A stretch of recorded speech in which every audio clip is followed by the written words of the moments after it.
Algumas pessoas brincam me chamando de youtuber. Graças a Deus que eu não sou.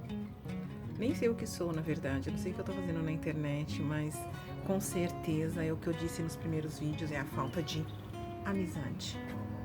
E amizade é uma coisa que a gente constrói como tudo na vida. E todos os relacionamentos são como uma casa. Se você não construiu, hoje você não tem onde se abrigar. Eu não sei a porcentagem de responsabilidade minha de não ter construído amizades, nem dentro da própria família. E também não sei que responsabilidade, né, que impera nas pessoas que passaram pela minha vida.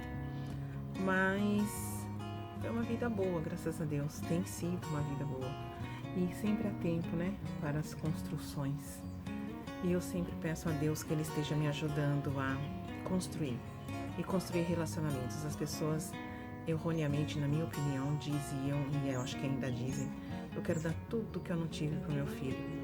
Eu espero que elas estejam dizendo do buraco existencial, que elas auxiliem essas crianças a serem adultos com esse buraco existencial preenchido, porque esse é o tudo que a gente deveria pensar por um ser humano. E eu tenho uma tese muito particular, né, do pouco que eu estudei e do pouco que eu observo, que foi o distanciamento de Deus. No iluminismo, renascentismo, humanismo, não necessariamente nessa ordem, a sequência histórica, mas teve o lado bom, que a gente parou de ser dominado por uma casta, né, religiosa, e houve uma libertação para que você começasse a usar o seu raciocínio, mas aí gerou o antropocentrismo, né? O homem ficou o centro, e a gente vê muito nessas músicas que a gente canta hoje sem refletir ou sem nenhum conceito teológico, que falam menos de Deus e falam muito de nós e dos nossos desejos. Meu Deus, eu quero, me dar, ou coisa parecida. Comecei a reparar nisso também há pouco tempo, com o auxílio de outras pessoas mais estudiosas e mais observadoras que eu, e graças a Deus que elas existem, e se dependesse de mim o mundo estava lascado. Enfim, falando dessa amizade que eu sinto falta, e essa solidão de amizade, né? Porque coleguismo a gente tem, bom relacionamento, você pode ser simpático com todos, mas na hora realmente de você abrir o coração, temos Deus, é lógico, para abrir o coração. Mas como eu vi numa pregação muito pertinente, eu achava que quando Deus falava, não é bom que o homem fique só. Eu ficava tão feliz, eu falava, então Deus, eu quero casar de novo, eu quero namorar, eu quero não sei o quê. Porque não é bom que o homem fique só. E o homem tá falando no sentido de humanidade, né? Que agora tem muita essa frescura, na minha opinião, é frescura. Que antes falava-se boa noite a todos. Agora tem que se falar boa noite a todos e a todas. Então não há mais uma coisa geral quando falava assim, o homem, né? Quando estava se referindo à humanidade.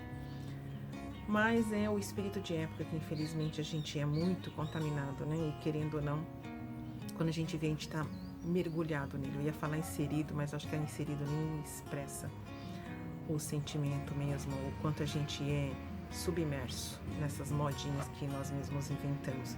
Mas é tudo fruto de um caminhar humano. E aí eu tava lá falando sobre essa coisa da histórica, né, do renascentismo, humanismo e iluminismo, não necessariamente nessa ordem, que eu não me recordo qual é. Então a gente vê muito bom, a gente conseguiu explicações lógicas de um Deus que é inteligente, que compartilhou esse atributo conosco, a inteligência. Mas isso nos distanciou tanto dele, porque aí a gente começou a ser autossuficiente. Começamos a ser o nosso próprio Deus. E aí você pode não estar falando do Deus cristão, Pai de Jesus Cristo, mas você pode estar falando do seu próprio Deus. Mas seja quando se fala em religião, ainda tem muito intrínseca em todas a busca de uma melhor interior.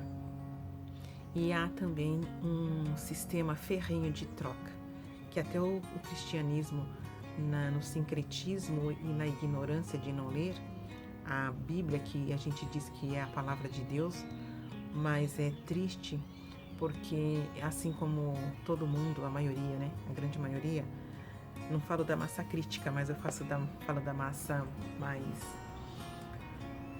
preguiçosa. Não vou dizer acéfala porque não me sinto acéfala, mas uma massa que veio de uma cultura que não se estuda e não se vê valor no estudo. E quando se vê valor no estudo, se vê para fins monetários. Eu vou estudar para ter uma boa profissão que ganhe bastante dinheiro. Aí a ignorância eu acho que piora no meu pensar. Muita gente está muito bem financeiramente, sem estudo algum. Logicamente que cada caso é um caso, cada vida tem a sua própria história. Mas aí tem um sistema de troca, né? A gente sempre quer fazer alguma coisa, uma novena, um jejum, um dízimo, ou uma campanha, ou uma promessa, subir uma escada de joelho e daqui a Aparecida do Norte a pé. A gente sempre quer fazer essa troca, achando que, ou melhor, nem achando, não sabendo qual é a nossa parte, que eu também não sei, e qual é a parte de Deus. E esses dias de pandemia, que eu chamo de paradoxos, dias cheios de paradoxos, têm sido maravilhosos para mim, nesse sentido de que não sou mais cobrada, não, isso é um peso, não que eu respondesse a essas cobranças, mas você mesmo acaba se cobrando. Mas igual quando eu me aposentei, nossa, você é tão nova, quer dizer, se você não sai numa cadeira de roda carregando uma perna, você tem uma aparência, não sei se nova, mas um pouquinho mais conservada. Aí te cobra, mas você não vai fazer mais nada? Como assim fazer mais nada? Primeiro que eu nunca entendi o trabalho como um fim, né?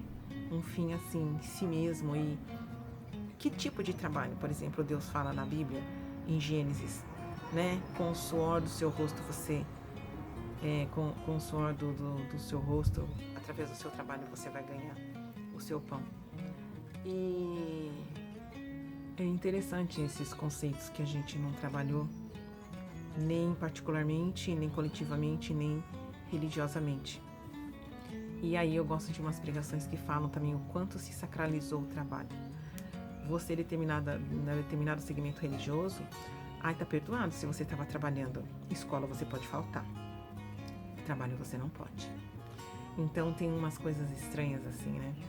E não que o estudo também vá te transformar, que todo mundo fala, sem educação não há liberdade. Há uma possibilidade de um conhecimento, mas educação e conhecimento e aprendizado nem sempre é libertador, né? E porque depende de como nós vamos processar e aplicar isso no nosso dia a dia. É necessário, fundamental conhecer. Então, através do estudo, você ouve falar de coisas que você jamais ouviria no seu meio comum, né? Igual quando eu fui fazer sociologia, que maravilha saber que todas as minhas angústias estavam nos pensadores.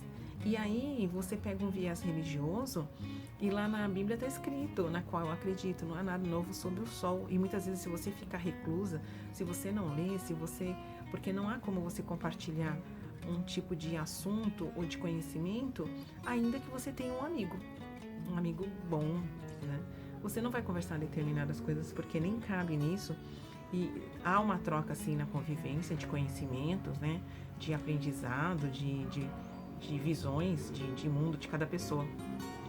Mas o estudo é diferente, né? Ele é mais direcionado, ele é focado. É maravilhoso o estudo. E aí, inclusive, é o que preenche a minha falta dessa construção de amizade. E aí, eu faço monólogo no vídeo e o livro faz um monólogo comigo, porque eu ainda estou caminhando para um diálogo. Na verdade, eu acho que ele sempre há, mas a gente não consegue muito compreender quando nem tá.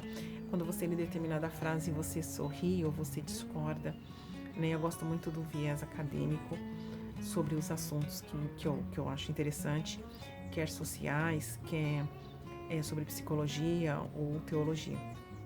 São os livros mais difíceis, são desafiantes, mas criou também um vício em mim horrível, que eu não sei mais ler livro de ficção.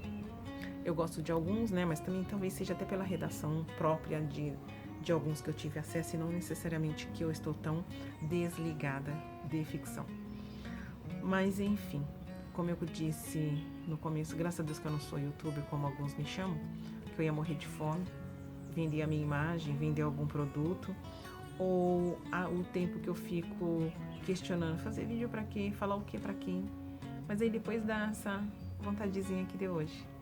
Então, falar o que para quem eu não sei, mas o que hoje era sobre isso. Essa liberdade e essas coisas boas que aconteceram nessa época de pandemia. Gente, queria ter uma micose na pandemia, com produtos naturais. Eu já falei, mas eu acho que ninguém dá muito ouvidos. É um dente de alho, uma colher de chá de azeite e uma colher de chá de bicarbonato. Você macera tudo junto e vai pastando aquela pastinha na unha. Se você vê que tem algum tipo de reaçãozinha alérgica, você só passa, deixa uns 2, 3 minutinhos e tira. Mas se você não tiver alergia, você pode deixar. E aquilo realmente é uma coisa natural, porque sempre me davam coisas para atacar meu fígado, que absurdo, né? O fígado tão necessário. E o remédio intoxicaria muito, os remédios para combater micose, geralmente todo medicamento já intoxica, né? Mas especificamente esse intoxicava mais. Mas enfim, é isso. Um pensamento e uma dica. Foi o que eu tinha hoje.